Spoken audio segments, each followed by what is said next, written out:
చూడండి, గిత్తతోడని బండి కట్టడానికి తీసుకొస్తారు. తీసుకొచ్చి రైతు ఏం చేస్తాడంటే తిన్నగా తీసుకొచ్చి బండి కట్టరు, ముందు ఒక ఎద్దుని కడతాడు. అది అలవాటైన ఎద్దు, అది వచ్చేసి మెడపెట్టేస్తుంది. రెండో వైపు గిత్తతోడు రాదు, అసలు దానికి అలవాట్లేదు, బండికి అలా కట్టదు. కొడుకుని అలా పట్టుకోరా బండిని వీళ్ళ గిత్తతోడ లేపి తీసుకొస్తాడు. ఇలా పెట్టవే మెడ, కాడి పెడతానంటే అటుపోతుంది ఇటుపోతుంది, అసలు మెడ పెట్టదు. మొత్తానికి కాడి పెట్టి కంఠం కింద నుంచి ఒక కాడేస్తాడు. ఇప్పుడు ఇలా అనగానే ఈ ఎద్దు ముందుకు నడుస్తుంది, ఎద్దు పక్కన. అప్పుడు మళ్ళీ దాన్ని పక్కన నిలబడి అదల్చి కలుపుతాడు. కొన్నాళ్ళు అయిపోతుంది. అసలు కాడి మెడ మీద పెట్టుకోవడానికి ఇష్టపడని గిత్తతోడ గడ్డి తిని ఇలా పడుకుని కొద్ది కళ్ళు మూసుకుంది.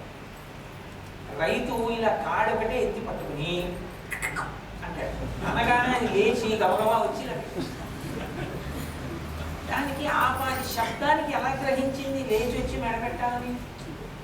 మొదట్లో అలవాట్లేదు, కానీ తర్వాత దానికి అలవాటు అయిపోయింది. అలా అనేటప్పటికీ మనం మెడ పెట్టాలి. ఒక ఎద్దు బుద్ధి అంతగా లేనటువంటి జీవే వినగాలేంటి, మనసు ఎందుకు విందంటే మనసు కూడా వింటుంది. అభ్యాసము కుసునిత్య అభ్యాస యోగే రతతో మామిచ్చాప్తు ధనంజయ అంటాడు. రెండు భక్తి యోగము చేయించే ధ్యానము చెయ్యి కలిపి నడుస్తాయి. అందుకని మీరు మీ మనసుకి తర్ఫీదు ఇవ్వడం మీద ఆధారపడి, నేను మీకు మీ మనసుకి తర్ఫీదు ఇవ్వడంలో ప్రధానమైనటువంటి ప్రశ్న ఒకటి చేశాను. ఆయన కుడికాలు కింద పెట్టి ఎడంకాలు తీసి కుడికాలు మీద వేస్తాడు. కాబట్టి ఇప్పుడు మీకు కుడిపాదం బాగా కనపడుతుందా? కనపడదా? బాగా కనపడుతుంది. బాగా కనపడుతున్నటువంటి కుడిపాదాన్ని మీరు ఎలా పట్టుకోవాల్సి ఉంటుంది? మీకు నేను దీన్ని బాగా అర్థమయ్యేటట్టుగా చెప్పాలి అంటే నేను ఒక ప్రయత్నం చేస్తాను. నేను ఎక్కువ ఉపన్యాసం చెప్పగల 2 నిమిషాల్లో మీరు పనిచేస్తాను. ఏది మీకు విధానా? ఆ మెట్టు మీద కూర్చో. ఈ కాలు ఆ కాలు కుడిపాదం ముందుకు పెట్టు, ఈ కాలం దాన్ని అదే దక్షిణామూర్తి. ఇప్పుడు మీకు కుడిపాదం స్పష్టంగా కనపడుతుందా లేదా? స్పష్టంగా అక్కడ ఎలా కనపడుతుందో దక్షిణామూర్తి స్వరూపం కూర్చున్నప్పుడు మీ మనసుకి వెంటనే కనపడుతుంది. తెల్లగా మెరిసిపోతూ నలుగురు ఋషులు చుట్టూ కూర్చుని పూజ చేసిన పూలు పక్కకి వెళ్ళిపోతే ఆ ఒక పాదము అలాగే కనపడుతూ ఉంటుంది నేల మీద. కాబట్టి మీకు పట్టుకోవడం చాలా తేలిక. ఇప్పుడు మీరు ఒక్కటి గుర్తుపెట్టుకోండి, ఆయన దక్షిణాన్ని చూస్తాడు, దక్షిణామూర్తి. ఇప్పుడు మీరు ఆయన పాదాన్ని పట్టుకోవాలి అనుకున్నారు అనుకోండి, ఎటు నుంచి వచ్చి పట్టుకుంటారు? ముందు నుంచి వచ్చి పడవచ్చు, కానీ శాస్త్రం నందు అది మంచి పద్ధతి కాదు, ధ్యానం. అలా ముందు నుంచి వచ్చి పడకూడదు. కాబట్టి మీకు తేలిక మార్గం ఏమిటి అంటే, ఇప్పుడు ఆయన దక్షిణాన్ని ఇలా చూస్తున్నాడు అంటే ఇటు తిరిగితే తూర్పు కదండి. ఇప్పుడు అదేమైంది? పశ్చిమం అవుతుంది. ఇది తూర్పు అయితే అది పశ్చిమం, అది దక్షిణం, ఇది ఉత్తరం. మీరు ఉత్తర దిక్కుకు పడకుండా మీరు తూర్పు నుంచి పశ్చిమానికి వచ్చారు అని భావన చేయండి. మీరు ఇప్పుడు ఇలా వచ్చి నిలబడి ఇలా చూశారు, మీకు ఎదురుగుండా పాదం కనపడి మీరు నేల మీద ముందు పడి 2 చేతులతో పాదాన్ని ఇలా పట్టుకున్నారనుకోండి. ఇలా పట్టుకుంటే చిన్న వాళ్ళు ఎవరు ఉన్నారు బావిలారమ్మ, నువ్వు ఇలా పడు. అందిందా పాదం? మీకు స్పష్టంగా అందుతోందా? మీకు మనస్సు ధ్యానమునందు ఏమవుతుందో తెలుసా అండి? చాలా జాగ్రత్తగా పట్టుకోండి. నేను ఏదో హాస్యానికి చెప్తున్న విషయంగా మీరు పరిగణించవద్దు. మీరు చేతితో పట్టుకోవడానికి చాలా యోగ్యంగా ఉంటుంది. 2 పాదముల కింద ఉంటే ఏమవుతుందో తెలుసా? మీరు కుడి చేతితో పట్టుకోకూడదు ఎడం పాదాన్ని, ఎడం చేతితో కుడి పాదాన్ని పట్టుకోకూడదు. ఇలా వేసి పట్టుకోవాలి. అసలు ధ్యానమునందు మీకు అయోమయం వస్తుంది. ఆయన కుడి పాదం ఎటుంది, ఎడం పాదం ఎటుంది, నా చెయ్యి ఎటుంది అనుమానాలు వస్తాయి. దక్షిణామూర్తి స్వరూపంలో మీకు ఆ బాధ కుడిపాదం దొరుకుతుంది. కుడిపాదం దొరికి మీరు 2 చేతులతో ముందు నేల మీద పడి నమస్కారం చేసి ఇలా మెడెత్తి మీ చేతులు 2 పట్టుకెట్టి ఇలా పట్టుకుంటే పాదం వెనక నుంచి ముందు భాగం వరకు ఆ పక్కన ఉన్నటువంటి పిక్క వరకు మీకు తగ్గుతాయి. మీరు ఇలా గట్టిగా పట్టుకోగానే సుగంధిం పుష్టివర్ధనం ఆయన శరీరంలోంచి వచ్చే వాసన చూస్తూ మీరు అలా పాదం పట్టుకుని పడుకుని ఒక్క గడియాగి కొంచెం ముందుకి సాగి మీ తల ఆయన మెత్తటి పాదం మీద పెట్టి అలా ఉంచారనుకోండి ఒక్క 2 నిమిషాలు మీకు ఎంత హాయిగా ఉంటుందంటే మీ ఇంద్రియాలన్నీ వెనక్కి మనసు నిశ్చలం.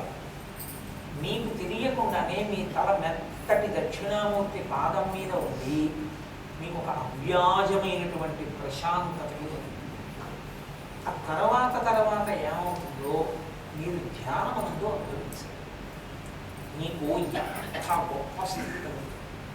అలా ప్రతిరోజు దక్షిణామూర్తి పాదాన్ని పట్టుకోవడం అలవాటు చేస్తుంటే ఇహమునందు గొప్ప రక్షణ, లోపల గొప్ప జ్ఞానావిష్కారం. ఆయన అనుగ్రహం చేత మాత్రమే మోక్షం వస్తుంది. ఆయన అనుగ్రహం చేతనే జ్ఞానం అక్కడ కూర్చోవచ్చు. అందుకని ఇప్పుడు మీకు నేను చాలాసేపు వర్ణన చేసి చెప్పడం కన్నా మీకు ఆ పాదం పట్టుకోవడం ఎంత తేలిగ్గా ఉంటుంది అన్నది చెప్పడం కోసం నేను అలా కూర్చోమన్నాను. ఇప్పుడు నేను వాడిని కూర్చోమని చెప్పాను. మీకు అనుమానం ఉంటే మీ ఇంట్లో చక్కగా మీ భర్త గారిని ఒక్కసారి అలా కూర్చోమని మరి పాదం పట్టుకోండి. రుమే భక్త సమీ గురువు, ఆయనే దక్షిణామూర్తి. ఆయన పాదం పట్టుకుంటే మీకు ఏ రకమైన అనుభూతి కలుగుతుందో, మీరు ముందు నమస్కారం చేసి మెడెత్తితే ఎలా కనపడుతుందో, మీరు కొంచెం ముందుకెళ్ళి పట్టుకుంటే మీకు ఎలా అనుభూతి ఉంటుందో, ఇంకా ముందుకి జరిగే తల పాదం మీద పడితే ఏ అనుభూతి ఉంటుందో, దాన్ని మీరు ముందు ప్రాక్టీస్ చేయడానికి మీకు సిద్ధంగా వస్తువు లేదని చెప్పడానికి మీకు అవకాశం లేదు. అవునా కదా? మీరు పట్టుకోవచ్చు. అథవా ఏమంటే మరి మా ఆవిడ పాదం నేను ఎలా పట్టుకోను అని మగవాడు అడుగుతారు. ఆ బాధ ఏం లేదు. మీ ఆవిడ పాదం పట్టుకోండి అని నేను సభాముఖంగా ప్రతిపాదన చెయ్యను. కానీ ఆయుక్షీణం కాబట్టి అది తేజస్సుని హరిస్తుంది కాబట్టి చిన్నవారి పాదం పట్టకూడదు. కాబట్టి మీరు చక్కగా భావన చేసి ఓ చిన్న పిల్లవాడిని ఎవరికైనా తెచ్చి కూర్చోబెట్టి సాధన చేయండి. ఆయన ఎందుకు దక్షిణామూర్తిని చూసి ఒక్కసారి చూసి ఓ ఇలా పట్టుకోవచ్చు, ఇలా చేయొచ్చు అని సాధన చేయండి. లేదు మీ ఇంట్లో తండ్రి గారో అన్నగారో ఒకే వెళ్ళవచ్చు.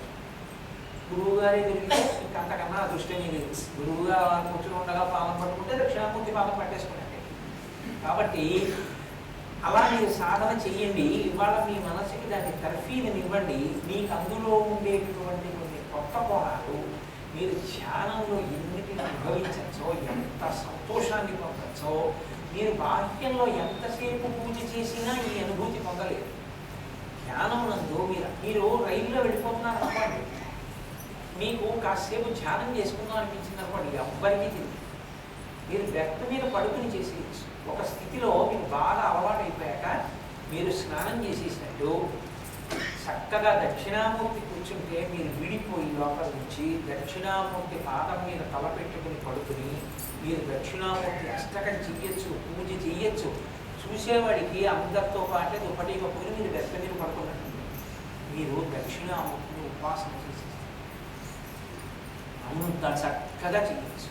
కాబట్టి రేపటి రోజున ఆ ప్రక్రియ ఎలా చేయవచ్చు అన్న దాని గురించి నేను మీకు మరి కొంత విషయాన్ని చెప్పే ప్రయత్నం చేస్తాను. ఇవాళ ఎక్కువ సమయం లేని దృష్ట్యా మీకు ఉపోద్ఘాతాన్ని మాత్రమే అందించాను.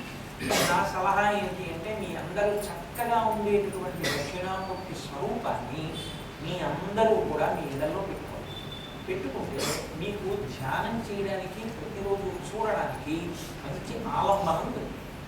కాబట్టి ఇవాళ దక్షిణామూర్తి వైభవము దాని ధ్యానం గురించి ఈ విషయం వరకు ప్రస్తావించి రేపు ధ్యానం చేద్దాం. ఇక్కడతో ఇది ముగిస్తూ